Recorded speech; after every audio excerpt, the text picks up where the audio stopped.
wana waira, wana wariwu, fi won fi boni ni damu emu.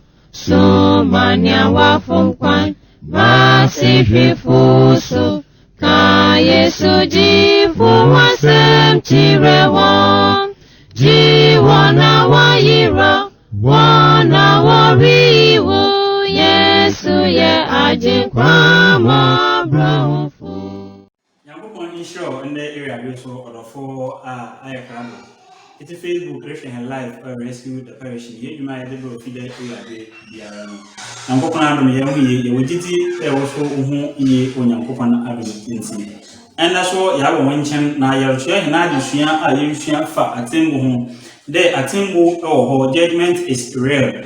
Now you know if you had America penny if Adam atimbu same na na adishna ahyesi na no nkoma na yedini na nafa nsame bia dodo waka ncheche bia orokodo owiade abo nkofo hu ifa Christianso hu ifa Jesus Christ na mmaya otie ebien hu a wofre ne de rapture ohwim ber a ifo kara bo hu driver fo woni CDs a wo bo wakare mu woyi mfuyin akrupi o kire ade no hu a oye Wujina Bible bro na watuna wade aye ncheche pi fadam adiro na ya no Bible kuya onyankopon no kwese no ya acho de debi onya no kwar Bible nyim rapture ho asem inyi Bible onyankopon no ndim da mara na Jesus Christ obobu atasfo yi ewufi na aten no ono so onyi bibiara odefa rapture ho ono nti rapture no onya no kwar yada atrusam dodoara ofadam rapture ho edi na yede achro wacheche de rapture ho na atimbu anade Jesus Christ no meya wetie ebien no oho ya na Bible ya ba chode debi dam adi ebini onsa onye ada oho rapture ni ho mpo na akakere nsunsunne da ono ni Jesus Christ number mu wacheche de rapture no onyankopon bohwima aten na efo akọ Jesus Christ no meya wetie ebien no onyankopon nye aten na efo basana abewiade na wa bese obonofo nyuma we bobu wana wayan bonyafo no aten ya church ye hu na debi onti dem onye no kwarkra wo Bible mu wacheche de rapture no oye oji a onyankopon na de bre amotofo nti ohwim wan mpofirim iwo sunsum afem odhono kwadam na aten na efo ko na so ne bonyafo no wasa ase no wona Jesus Christ oba na maya otie bi na olbobu na aten ya church ye hu de Bible no akasafa Jesus Christ na maya oba na kropa ho it talks about only one return of Jesus Christ and the Jesus Christ number onye bien a kuri yesunsum ana ko ye honam afem Christ basana ba na ba obaba na yende olbobu aten nefo nye nibonyefo nyinara aten antichrist hansam ya church yem de debi antichrist nye nyimpa sunku bi a wo bebi a obaba na mom nyimpa bi ara wo asase do a on Jesus Christ indi na ni medi akwo odi na de odroku di Jesus Christ na nyene ncheche no nyimpa wote dem no na oye antichrist alishempi na yade abro na yade aforapche mu nye choice am agro a wogina do wode ka de mensimi na me ya chechi ma acho me hu de debi rapture ho Bible ni rapture ntone nsem biara woraka no onye nokwar na se rapture ni ho yebu hu de onye nokwar da working na ya ndadasam oya atrosam a wode bo nkrofu hunda eno ono yan adusua ye yorusua da ye yorkasa fam de atembu wo ho no ende menyore shedam adusua no ase de atembu ho Bible kasafa atembu kwana atembu no bobia obaba enwana onyankopon na de Jesus Christ bobu hon aten abira atembu no obaba enkofu bi wo ha nyimpa obobu wiade na aten wonjindi na ibotwa choesem no na yemu da Bible no wana ena onyankopon de atembu tumi no ode ahyanensa de ombu adesenyinara aten anu nti yakrado wabira achina ase na erehwehen live ewo Facebook de yelboso onyankopon asam defa atembu ho ande ensema wo de kan a yerehwe ne de mwana no ena Jesus Christ ba obobu hana aten iban nkofo na wokwepe gina atembu enyim otedem wo cheche no de wo bafa aten nefo akọ na Christ lebe biwa ena wo cheche obobu ndimonyefo aten no de na wate ana hwana na Jesus Christ ba obobu no aten merofo yehwe According to former with the candidate in Num, Ninchima Oyebu, 2 Corinthians chapter number 5, verse number 10. 2 Corinthians chapter number 5, verse number 10. Ye the candy I say, there, one of them Paul a church, one of them young one of the Paul show in mind. There, the monk of no Vagina Atembu in him, the monk of no Jesus Christ, another new Bubu Ateno, Oba, Obu Honaten. 2 Corinthians chapter 5, verse number 10. Paul also. For we must all appear before the judgment seat of Christ, that each one may receive the things done in the body, according to what he has done, whether good or bad. For we must all appear before the judgment seat of Christ. So Bible na kitani ya wada cha all na ase. Osini hini nara obey hen achire Christ Jesus atembu gwanu enyim. Hini nara means hini nara obiara. Nyimpe biara. Ihe na yawo asasi ba yabo hinabra. Nti almonye fuka ho, atin ni fuka ho, e Christian fuka ho, ehwana wanye e Christian fuka ho. Obiara bobeke Jesus Christ na tembu gwanu enyim. Na da wanye nyimpe demi nara no we ken na ri. Se oya papa obinya ho anui, se oya bana obinya ho anui. Enti Bible de nedi akyehene de. Nya nkofo bi ena onyankopon asemu de embe no sha ehon pa wo kubu na atan na wode hona akọ osemu Davida. Na mo nyimpa yinara, nyimpa yewo asase do, obiara oya responsible for ne actions ni djuma odi biara no onyim na yende wonyimpa wate dem no okaje Jesus Christ atembugo no enyim.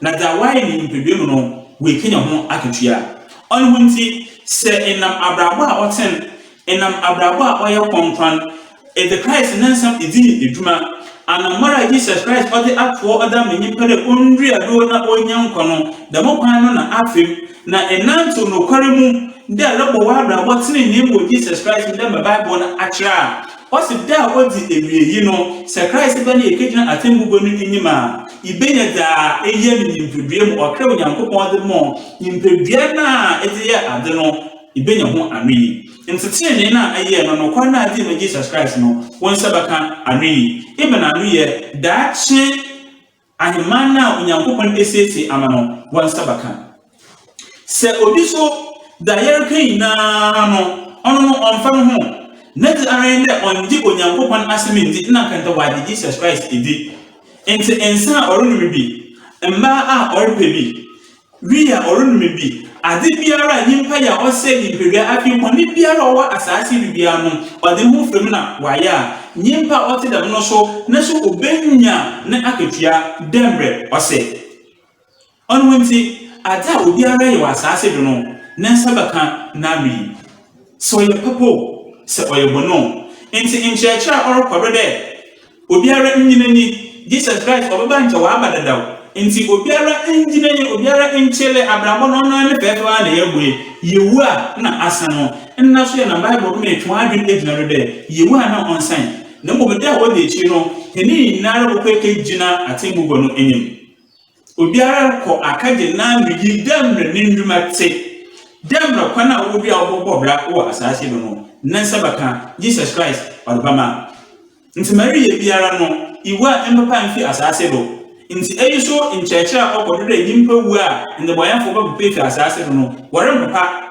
na mo okekejina atembugo enyim na dawai ni mpedwem biara no honansa aka nti no nyimpa bi na iye kokwa aboko bi iye tuntuma aboko bi iye tentena aboko bi iye ti aboko bi obiara onyankopon abona aba asase do oni mapapa oni mobwan oya responsible for action biara no okekejina Jesus Christ na atembugo no enyim nta atembu no onyi ho ma binom ena oho odema binom dam na Bible na aka in Romans chapter 14 verse number 10 Paul kuya so obede na dibio na ode kire emi nyi owo ewo atembu a yeka ho asemi impa obobu no atem na what no oba kire there verse 10 but why do you judge your brother or why do you show contempt for your brother for we shall all stand before the judgment seat of Christ For we shall all stand before the judgment seat of Christ. Nehemi nara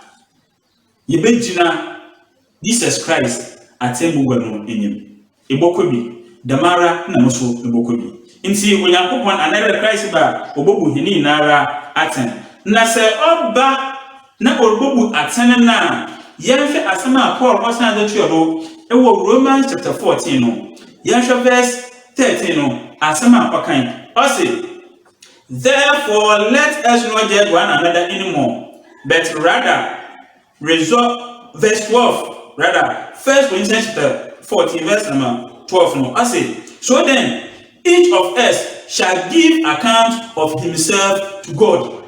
So then each of us shall give account of himself to God. The munti obiara ankankuru biara bobu nankasa na nkonta enkokora da ma onyankopon. Inti Christ ba obire nka obi ne zaman. Christ ba obire nka gina emma obi until asasi report say what the obi ka gina asindia okafa lawyer imo ka gina okasaban. Sa Christ ba until adam. Christ ba nya da na obesi na mom ankankuru biara ene oreke ina no nti amiri biara oreke ni ya da waye no nimpedua yi mu da onyankopon de na ba asase do nimpedua otman okra ode no mu nyem na ma afri da nyempa no oye no ene orokona wekobu ho aten orokona weke no ho ano kwanshe Ezekiel chapter 18 verse number 20 also okra bone no nare no bowu ejere nse obane mumuye damara na obaso nse ejere na mumuye enfumda nyimpa biara ye wasase do no ade biara obi ya no hunsu shado no obanyimpa na nkasa anodo enwunti bre biara ya bodi sisiara wo asase do no da wo de echi no na mmiri no ohona odma ankranko biara enwunti se obi redadawo enwunti se obi rechechewo da atempu nyi ho enteto wadwunum bawo bra ona da wakum boya ada epe ada wan se firi de oye mo no iya wo nkwoto iya wa boto ye mu no ye na temu yi be biara ndofo nyimpa ote da no ojejo akọ osemu ka nyum de da o de chi no ona oka da masema chi ono olikai ne de ano na owo sha okasa chi ono wo so olikai wo de ano ankranko hini nare ikobu hina kwenta da ache ono kofu Jesus Christ. Inti maya ma obi ndada hen maya ma nkofo ntutu nsem bi ngu hina asum a nechi no ode akọ osemu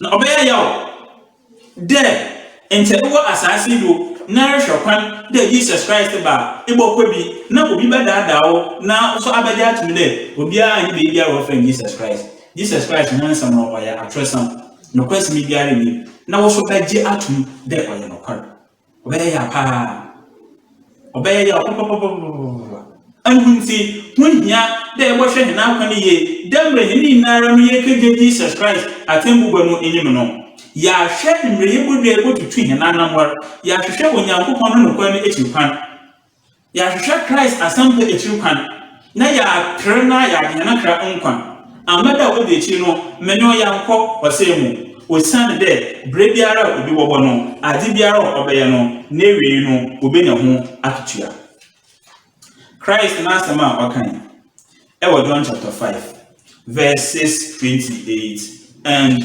29 efa na maya otie ebi no ho efa atembo ehu yankankan John chapter 5 verses 28 and 29 I say, do not marvel at this, for the hour is coming in which all who are in the graves will hear his voice and come forth, those who have done good to the resurrection of life, and those who have done evil to the resurrection of condemnation. May yam mama osande debriba yabati Jesus Christ nanka na mwana wo ndem mwana wewu awesi ho beti nanka na wa asor na so okaba ne de wo sora ehwana waya tene no wo bokọ enkwa unyanu mu ehwana waya da ontene no wa akọ afobu unyanu mu Enti atemmu na mmienu oye bi ne pe te dem na kokota anwi ni ye ebien endifo a bedi dum se Christ ba anwi ni ye ebien se ankwa afobuma ebokọ nkwagi mu ebokọ bimdi mu ebokọ onyankopon ahema mu Mori flow that was another shame no ye show bibi we Luke chapter 16 verses 19 to 31 if osikenyi nye Lazarus nkoma Jesus Christ onye he nkofo gba mu na ye bisua ade de ampa the heaven asina yekin oho the hell asina yekin oho atembu no obaba osikenyi no wankwa be bipa okota taros Baby, we say, Aman, when you for that, all the chief obey one man was one or say a crown. Lazarus, the day Abraham, no kumu. And the Australia was asking Nunya and me. The Lazarus here was asking Nunya and me. In some maternal colma, maternity Nima, maternity surprise Munu Numa, Christ about, we cannot send it from all about Marco. Damara, and I said, also, and Snip. Nasa ekatle baby for e kana to for dem no one best way be fell dem no e wiade fewa medofo Christ ba enya nkwa amfa no wanfo anko baby ahwehwe de boko na so hye eyen so de you can decide not to go to heaven but for hell you have no choice but to ayawa adwene de e ron ko heaven boko bledi ape in heaven in the heaven, no more. Saren ko heaven at that, why be around heaven at that? I was sending him a day, new choice be Sunday, I need a year, obey be. In the view or now, why be the no empire on the video automatic? One sabakan, into no choice be and you know, Sir Christ, another, any now quick Jesus Christ attend William, na Diane in Pavilion, Narano. And then Saka saw a before, saw a bonoda, non melofo, Ebenade, and all their ear. Winkia, the Ebenato, Abraboconcomu, Abrabotin, then Bobaya, that would be Chino. You could not attend Bunima, Yena Unquan. And for now, one gindi there attend Woho. Now, if you want to shout one gindi, there Jesus Christ, no book ready Nara attend. Osande when you did a Christ bawo in Pedrim. Munama from Obuja the same now. When you did Jesus Christ for you on Yanko Panamba, won't know a Yimpiara Kake. This one know Unyamibi, Manama in Yamibi. On one thing that Jesus Christ over Buyadi na Aten. Yem tell my Bible or can't not audition home. In fact, 2 Corinthians chapter 5, verse number 10 and 9 kind. New Romans chapter 14. Verse number 7 so ya kan no ono so obedin the Romans chapter 14 verse number 10 na ya kan ono so obedin the chain there you go pay Jesus Christ na temu go enim into one so dey pefe no ka chain there Jesus Christ e no obo bu wiade na aten na so ya hwe Christ na ngase no numa asama okan odefa atemu a obebe bobu adasan ho da okan na odefa ho so onare no nyankopon de atemu no ahya nansa de omobu anade nyimpa fofra John chapter 5, verse number 22. You read verse number 27. Verse 22. For the Father judges no one, but has committed all judgment to the Son. Ejano umu obiara aten, nemo or the aten wini nara ashe obano ensa. That Jesus Christ orekani. Inti onyankopon aten wo a obu buya no, or the man aten wo tumu no or the other Jesus Christ. Inti said no baby samete ho semeko asori bi na se obi churchram mo wo so mi bi mo na se wo churchram de Jesus Christ onyi akwanya bia do obu wiade atan osan de oye nyimpa te de imi no wa modofo Bible no se baby onyankopon omu obiara atan na mo ode atan mu no ahye oba no nsa verse number 27 of John chapter 5 Christ no asem bio and has given him authority to execute judgment also, because he is the Son of Man. Christ asking me. Onyankopon the tumino or the amano. Onyankopon the atembu tumino or the ashanensa. And what did I attend my what the moon onyankopon the Jesus Christ? Osano yanaba. The omo buriadi nara aten. So big baby. Na or catch there. dabi imposatin wo ha eni Jesus Christ mo obubu aten onyankopon nangasa na onam kan fofodo obubu nyaten a medofo asene de hu onye no koreda onte dem de biara da usane de Bible no aka ato Christ no numa asema wa aka ato na asomafo so abahye na we besido oda amanya de ampa Jesus Christ no obubu wiade nara aten no oye no kwar onum ti mayamma obi endada him na aten ba Jesus Christ obubu no atede nyimbe ni mfitemu wom emire so obi botum akapachaw obi botum akase Jesus Christ ne wantena sana ntam nti ohu no mobor na onje na na den na Bible no aka no defa atembo no emre obodua obeye ehu in Acts chapter 17 verses 30 and 31 Acts chapter 17 verses 30 and 31 na in our previous video no na de na adusua abasen for last week no menyo ka ho asam na enda so yarsan yahwe ifa da Paul okan na ode che artist mmerma efa enkwaje efa Jesus Christ a obobu wiade aten no asomafo nyumetira o yedu isuan nintichema oye edosan ni edosan bia ku verse 30 listen. Truly, these times of ignorance God overlooked, but now commands all men everywhere to repent. En kanana woni me no onyankopon bu eni godo na sisi ade o hye nyimpa nyina e won me nyina de wonu won odofo nyim da na mo da rutuno onyew nyim da atare no oyebon nyim da daare no ogoboko osemu ye de kan ni ho esuade are you sure you are saved na no mo na ye kire kwana onye a order adesin na what won fi mu bon afro a o send Jesus Christ obo we no de gi nyimpa nkwa na Christ o hwehwe den yini na re bonu hwe no ho efie no bonem na ya hwehwe na kire kwan ya hwehwe nkwaje no kwan na ya nantu mu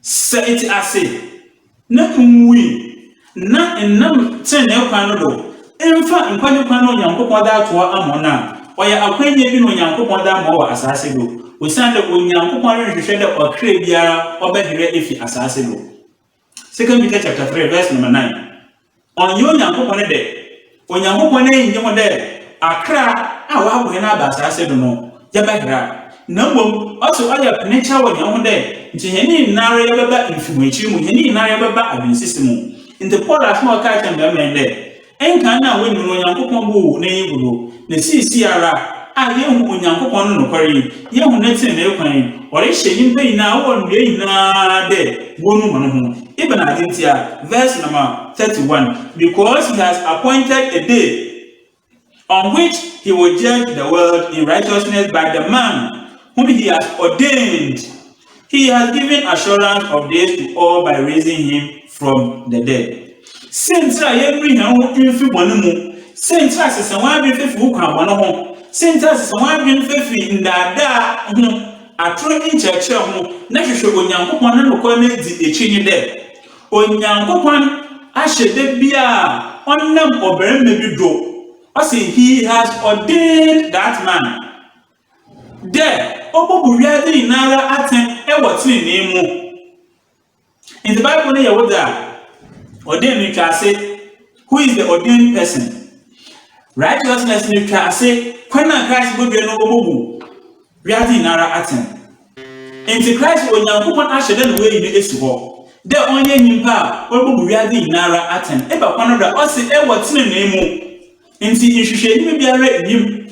Achape biara nyim. Adrensis biara nyim obunidembre ankranko nyine ndwuma pate inti Onyankopon ni Christ is wo de omubu adesin nara aten ewo tinene mu enti so biri da wa medofo hunede Bible no da orakanyi de Jesus Christ obobu wiade nara aten ewo tinene mu na aten na olobobu no olobobu ndebonyafo aten na olobobu aten nefo aten amana wate ase na obetena ase kapembi a Jesus Christ baba enwa na wobowu ansa Jesus Christ aba odwa hini na no besa chehen na yekejina atemugwa no enyim a oye Jesus Christ na atemugwa no bisa wo ho dese Jesus Christ ba hemfa na ibejina hemfa na mebejina wabra yemfa ta Bible account woman yemfa ye eduma. So Christ will judge both the dead and the living,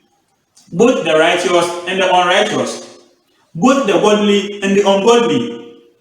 Inti on good no attend no way jabino the ye na wo keke Jesus Christ atin mugwa no enyim. Many ro kwanda no yankin kan John chapter 12 verse number 48. Jesus Christ no no ask me bi okan ewo John chapter number 12 verse number 48. Obarema na ogbogbo wiade nara aten obarema na onyankopon na ile so do ogbogbo wiade nara aten wa Jesus Christ no nunma asam awaka atho.